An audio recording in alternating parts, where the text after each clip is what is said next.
Vamos falar sobre as cenas pós-créditos de Homem-Aranha Longe de Casa. As duas cenas pós-créditos jogaram duas bombas nas nossas cabeças. Lembrando que tem spoilers, né? Tem spoilers, obviamente. Então, se preparem aí. Assistir o filme, continua. Não assistir o filme e não liga, continua também. Duas cenas pós-créditos.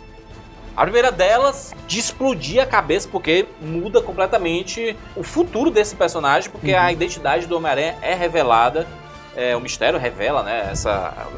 No clímax do filme ali, ele morrendo, ele revela que o Homem-Aranha é o Peter Parker e foi ele que matou o mistério. Exatamente.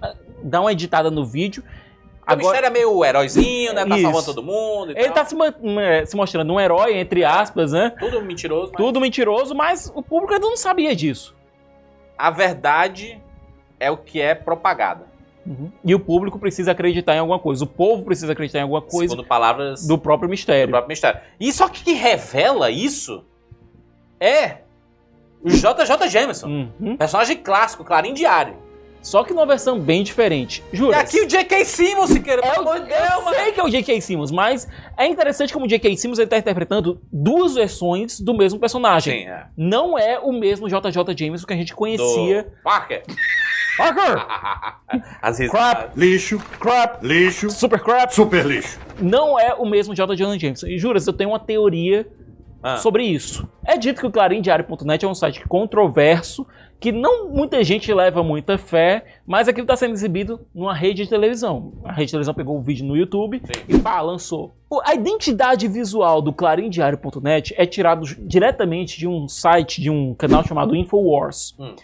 Que é de um cara chamado Alex Jones, e o próprio J.K. Simmons ele bebeu muito do Alex Jones para compor essa versão do J. Jonah Jameson. Um cara que tá gritando o tempo todo, que não tá ligando para as consequências que ele tá dizendo, que não liga para se aquilo ali vai colocar a gente ou não em risco. Uma das coisas que o Alex Jones fez, inclusive, foi acusar aqueles meninos que sofreram um atentado lá nos Estados Unidos, numa escola. Dizer, não, são atores ali, são pequenos atores. Ou seja, é um site que não tá ligando muito pro que tá dizendo. Você transformar o Clarim Diário naquilo é algo que faz muito sentido pro nosso mundo, porque a ideia do jornalismo mudou muito da trilogia do Sam Raimi pra cá. Se você for voltar pra aquele J. Jonah Jameson, ele é um cara ético. Joel, bota aquela cena do Duende Verde invadindo o Clarim Diário. Jameson, seu verme imprestável!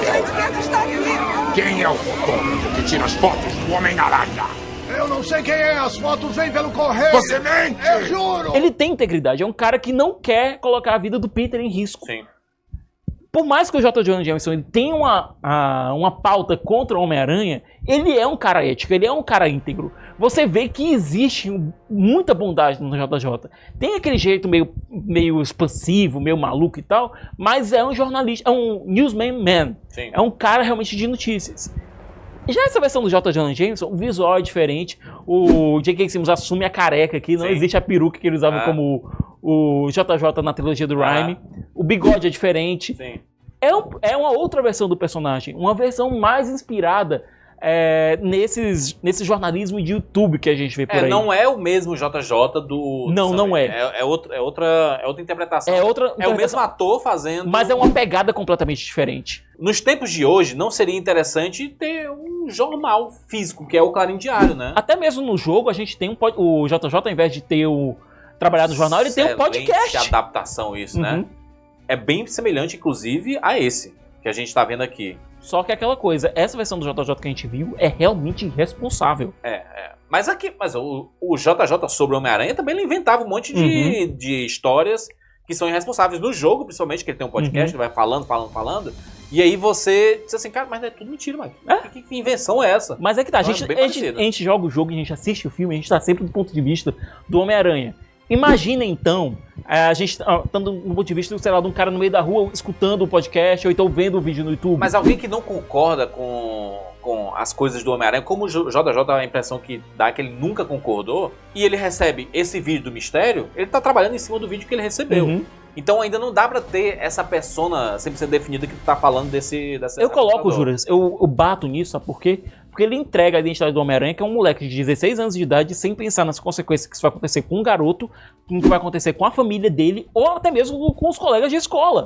O curioso é, que isso pode abrir um pequeno precedente no universo Marvel, já que tivemos a aquisição da Fox e dos seus X-Men e tudo mais, que a gente pode ter, talvez, alguns atores, porque afinal Hollywood é muito grande, tem muita gente, não sei o quê, mas não tem tanta gente assim absurdamente. Exatamente. Né? Então, pode ser que, por exemplo, o Hugh Jackman volte a fazer o Wolverine, rapaz. Por que não? A gente já sabe que o Ryan... Talvez uma versão diferente, mas ainda assim sendo Wolverine. A gente já sabe que o Ryan Reynolds volta pra fazer o Deadpool dentro do MCU. Exatamente. Agora, com a presença do J.K. Simmons... O precedente foi muito aberto. O precedente foi aberto. E sim, o Hugh Jackman sempre falou sobre talvez interpretar o Wolverine nos Vingadores e tal. Olha, a porta tá aberta agora. Tá aí, ó. J.K. Simmons voltou pra fazer o JJ. Ele fez na trilogia do Sam Raimi e tá de volta agora. Por que o Hugh Jackman não pode fazer o Wolverine novamente? Já que as pessoas... É o personagem mais famoso do universo X-Men.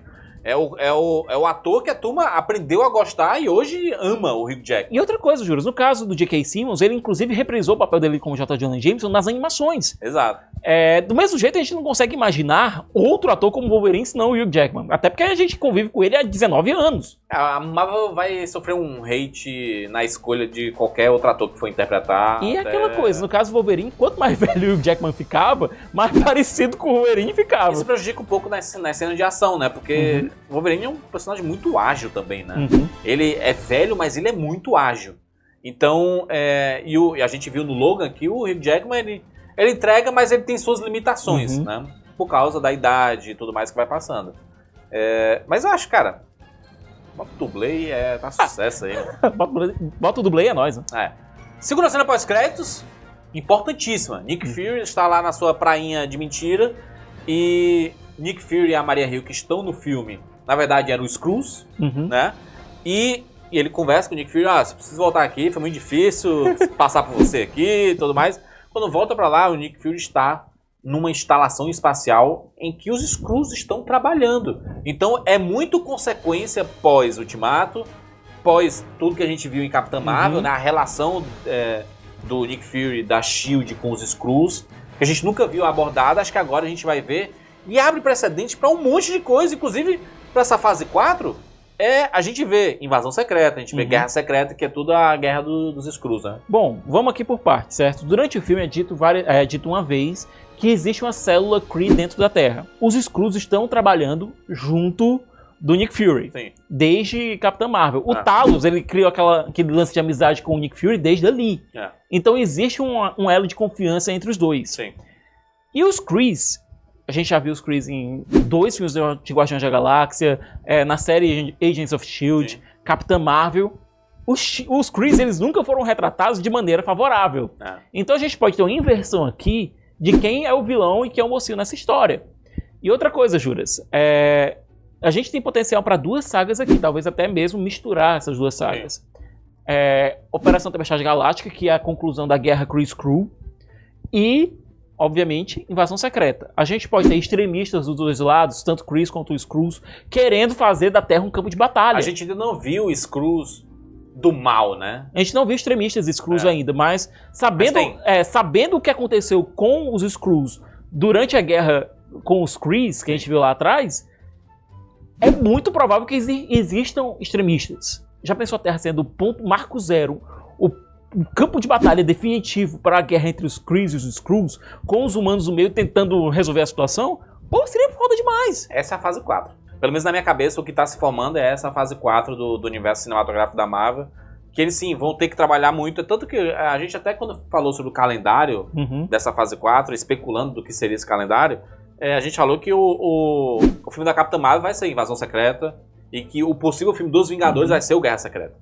Porque são as duas... É o que vai juntar tudo e a gente pode ter esse escalonamento do conflito. A gente pode ter o conflito principal em Capitã Marvel e as consequências desse conflito numa possível guerra secreta, guerras secretas com os Vingadores. Porque é o mundo cósmico que vai ser abordado nessa fase 4. Vai ter Eternos, vai Guardiões 3, Doutor Estranho. Eu acho que não vão entrar. O Doutor Estranho tem místico, tem aquele gancho pra explorar ainda lá do Mordo. Então, eu acho que Doutor Estranho vai ficar mais Guardiões, Eternos, com certeza. Capitã Marvel, com certeza. E Vingadores, eu acho que vão lidar com isso.